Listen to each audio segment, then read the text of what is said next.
क्या प्यार में सब कुछ जायज़ है? इस सवाल के जवाब में मैं आपको अपनी ज़िंदगी की एक सच्ची घटना बताने जा रही हूँ। एक ऐसी घटना जिसने मेरी ज़िंदगी को पूरी तरह बदल दिया। मैं मिसेज़ अनन्या हूँ दोस्तों। मैं 25 साल की एक खूबसूरत और पढ़ी लिखी औरत हूँ। मेरी शादी 2 साल पहले बियान नाम के एक लड़के से हो गई थी। बियान भी बड़ा स्मार्ट और हैंडसम लड़का था। वैसे मैं कानपुर की रहने वाली हूँ, मेरी ससुराल भी कानपुर में ही है, मगर मैं आजकल अपने पति के साथ मुंबई के कोलाबा एरिया में रह रही हूँ और मैं चंचल स्वभाव की हूँ। ऐसा मैं नहीं कह रही हूँ, लोग कहते हैं। शादी के पहले कॉलेज के दिनों में मैं 2 बातों के लिए बहुत मशहूर थी। एक तो पढ़ाई के लिए और दूसरा लड़कों से अफ़ेयर के लिए। मतलब यह है कि मैं जितनी बातें पढ़ाई के बारे में करती थी, उतनी ही बातें मैं अपने बॉयफ्रेंड के बारे में भी करती थी। वो सच में बड़े अच्छे दिन थे यार। मैं याद करती हूँ तो शहर जाती हूँ। जी हाँ दोस्तों, मेरे शादी के पहले बहुत बॉयफ्रेंड थे। यह बात किसी को नहीं मालूम, सिर्फ आपको बता रही हूँ। किसी से मत कहना प्लीज़। मैं कॉलेज में पढ़ती थी तो हमारे पड़ोस में एक अभिमन्यु नाम का एक बॉयफ्रेंड था। वह बड़ा मस्त गोरा चिट्टा स्मार्ट और हैंडसम था। हमारे घर आता जाता था। मैं कभी-कभी उसके घर जाकर इंग्लिश पढ़ती थी।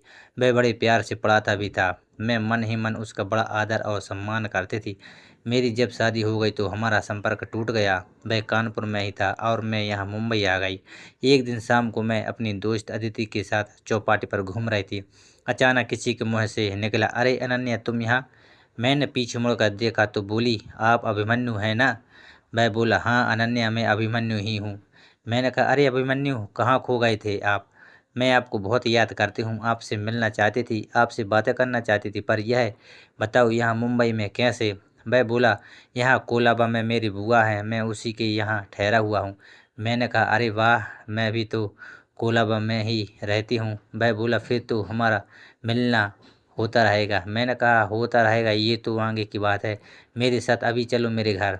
फिर मैंने उसे अदिति से मिलवाया और कहा, "यह मेरी दोस्त अदिति है, यह भी साथ चलेगी।" फिर हम तीनों लोग गाड़ी में बैठकर घर आ गए। मेरा पति 1 हफ्ते के लिए विदेश गया था। मैंने दोनों को बड़े प्यार से बैठाया और झुक कर पानी दिया। झुकने से मेरी साड़ी का पल्लू गिर पड़ा। उसने मुझे प्यार से देखा और मैंने भी थोड़ी स्माइल कर दी। मुझे बहुत अच्छा लगा। मैंने राहत की सांस ली। मुझे पराये मर्द के साथ प्यार करने का मौका मिल गया। मैंने ठान लिया कि आज नहीं तो कल मैं उसे मेरी गिरफ्त में ज़रूर लूँगी। इतने में मैं बोला, "अनन्या, तुम पहले से ज़्यादा खूबसूरत हो गई हो, ज़्यादा सुंदर दिखने लगी हो। शादी के बाद तुम्हारा चेहरा ज़्यादा खिल गया है।" अभिमन्यु की बात सुनकर मेरा दिल फूला नहीं समा रहा था। उसके मुँह से ये सुनकर कि मैं पहले से ज़्यादा खूबसूरत लग रही हूँ, मेरा आत्मविश्वास और बढ़ गया। मैंने सोचा अब तो मेरा काम बन ही गया। मैंने अभिमन्यु को एक नज़र देखा और धीरे से बोली, "आप भी पहले से ज़्यादा हैंडसम लग रहे हैं, काफ़ी मस्कुलर हो गए हैं।" अभिमन्यु मुस्कुराया और बोला, "तुम भी बहुत बदली हो अनन्या, पहले तुम इतनी शर्मीली थी।" मैंने हंसते हुए कहा, "शादी के बाद हर लड़की बदल जाती है।" हमारी बातचीत ऐसे ही चलती रही। हमने पुराने दिनों को याद किया, कॉलेज की किस्सों को याद किया। मुझे लगा जैसे समय थम सा गया हो। थोड़ी देर बाद अदिति बोली, "अनन्या, तुम्हें चाय बनानी चाहिए।" मैं उठी और किचन की ओर बढ़ गई। किचन में जाकर मैंने गहरी सांस लिया। मेरा दिल ज़ोर-ज़ोर से धड़क रहा था। मैं जानती थी कि अब मुझे आगे बढ़ना है। मैंने चाय बनाकर सबको दी। हम तीनों लोग बैठकर चाय पीने लगे। बातचीत के दौरान मैंने अभिमन्यु को अपने करीब खींचने की कोशिश की। मैंने जानबूझकर अपनी टाँग उसके पैर से टकराई। मैंने जानबूझकर अपनी आँखें उसकी आँखों में डालकर देखा। अभिमन्यु भी मेरी तरफ आकर्षित होता हुआ दिख रहा था। उसकी नज़रें मेरे होंठों पर टिकी रहती थी। मुझे लगा कि मेरी चाल चल गई है। मैंने धीरे से अभिमन्यु से पूछा, "अभिमन्यु, तुम मुंबई में कितने दिनों के लिए रुके हो?" अभिमन्यु ने कहा, "अभी तो कुछ दिनों के लिए ही रुका हूँ।" मैंने कहा, "तुम यहीं रह जाओ।" अभिमन्यु हैरान होकर मुझे देखने लगा। मैंने आगे बढ़ते हुए कहा, "मैं तुम्हें बहुत मिस करती हूँ। मैं तुम्हारे बिना रह नहीं सकती।" अभिमन्यु कुछ बोलने ही वाला था कि अदिति ने बीच में बोला, "अनन्या, तुम क्या कह रही हो?" मैंने अदिति को नज़रअंदाज करते हुए अभिमन्यु की तरफ देखा। अदिति की बात सुनकर मैं थोड़ी घबरा गई। मैंने सोचा कि कहीं अदिति को मेरी बात गलत न लग जाए, लेकिन फिर मैंने हिम्मत जुटाते हुए कहा, "अदिति, तुम क्या समझ रही हो? मैं बस ये कह रही थी कि मुझे अभिमन्यु से बहुत पुरानी दोस्ती है।" अभिमन्यु ने भी मेरी बात का समर्थन करते हुए कहा, "हाँ अदिति, हम बहुत पुराने दोस्त हैं।" अदिति ने मुझ पर गौर से देखा और फिर बोली, "ठीक है, जैसे तुम कहो।" मैंने राहत की सांस ली। मुझे लगा कि मैंने एक पल के लिए तो अदिति को मना लिया है। उसके बाद हम तीनों ने काफ़ी देर तक बातें की। हमने पुराने दिनों को याद किया, कॉलेज की किस्सों को याद किया। अभिमन्यु ने मुझे बताया कि वह अब एक बड़ी कंपनी में काम करता है। उसने मुझे बताया कि वह मुंबई में एक नया प्रोजेक्ट शुरू करने वाला है। मैंने अभिमन्यु को बताया कि मैं भी एक कॉलेज में पढ़ाती हूँ। मैंने उसे अपनी ज़िंदगी के बारे में बताया। मैंने उसे बताया कि मैं कितनी खुश हूँ। रात काफ़ी देर हो चुकी थी। अभिमन्यु को जाना था। जाने से पहले उसने मुझे कहा, अनन्या हम कल फिर मिलेंगे। मैंने कहा ज़रूर। जब अभिमन्यु चला गया तो मैं और अदिति अकेले रह गए। अदिति ने मुझसे पूछा, अनन्या तुम अभिमन्यु से बहुत प्यार करती हो, है ना? मैंने कुछ देर सोचकर कहा, हाँ, मैं उसे बहुत प्यार करती हूँ। अदिति ने मुझसे कहा, तुम्हें अपने पति को धोखा नहीं देना चाहिए। मैंने कहा, मैं धोखा नहीं दे रही हूँ, मैं बस अपने पुराने दोस्त से मिल रही हूँ। अदिति ने कहा, तुम खुद जानती हो कि तुम क्या कर रही हो। मैं कुछ नहीं बोली। मैं जानती थी कि अदिति सही कह रही है, लेकिन मैं अपने दिल की नहीं सुन पा रही थी। अदिति की बातें मेरे दिल पर बहुत असर डाल रही थी। मैं जानती थी कि मैं गलत कर रही हूँ, लेकिन मैं अभिमन्यु से दूर नहीं रह सकती थी। मैं उसे बहुत प्यार करती थी। कुछ दिनों बाद अभिमन्यु और मैं मिलने लगे। हम अक्सर चुपके से मिलते थे। हम पार्क में जाते थे, रेस्टोरेंट में जाते थे। हम घंटों बातें करते थे। हम एक दूसरे के करीब आते जाते रहे थे। मैं अपने पति बयान से झूठ बोलने लगी। मैं उससे बताती थी कि मैं अपने दोस्तों के साथ मिलने जा रही हूँ, लेकिन असल में मैं अभिमन्यु से मिलने जाती थी। मैं जानती थी कि मैं बयान को बहुत धोखा दे रही हूँ, लेकिन मैं कुछ नहीं कर सकती। मैं अभिमन्यु को प्यार में इतनी डूबी हुई थी कि मैं सब कुछ भूल चुकी थी। एक दिन बयान को पता चल गया कि मैं अभिमन्यु से मिल रही हूँ। उसने मुझे बहुत डांटा।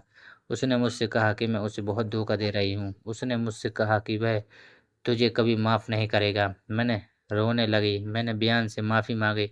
मैंने उसे बताया कि मैं उसे बहुत प्यार करती हूँ, लेकिन बयान मेरी बात नहीं मान रहा था। हमारे बीच बहुत बड़ा झगड़ा हुआ। बयान घर से चला गया। मैं अकेले रह गई। मुझे बहुत बुरा लगा रहा था। मैंने महसूस किया कि मैंने अपनी ज़िंदगी बर्बाद कर ली है। मैंने अभिमन्यु से बात की और उसे बताया कि क्या हुआ है। अभिमन्यु ने मुझसे कहा कि वह मुझे छोड़कर नहीं जाएगा। उसने मुझसे कहा कि वह हमेशा मेरे साथ रहेगा। लेकिन मैं जानती थी कि अभिमन्यु मेरे साथ हमेशा नहीं रह सकता।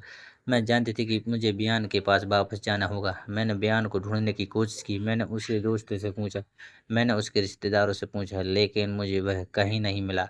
मैं बहुत निराश हो गई थी। मुझे लगा कि मैंने सब कुछ खो दिया है। दिन बीतते जा रहे थे और बयान को ढूँढने में असफल होती जा रही थी। मुझे लगा कि मैंने सब कुछ खो दिया है। मैं अपने दोस्तों और परिवार से मिलना-जुलना बंद कर दिया था। मैं सिर्फ अपने कमरे में रहकर रोया करती थी। एक दिन अचानक मेरे घर पर एक आदमी आया। उसने खुद को बयान का दोस्त बताया। उसने मुझे बताया कि बयान एक छोटे से शहर में चला गया है।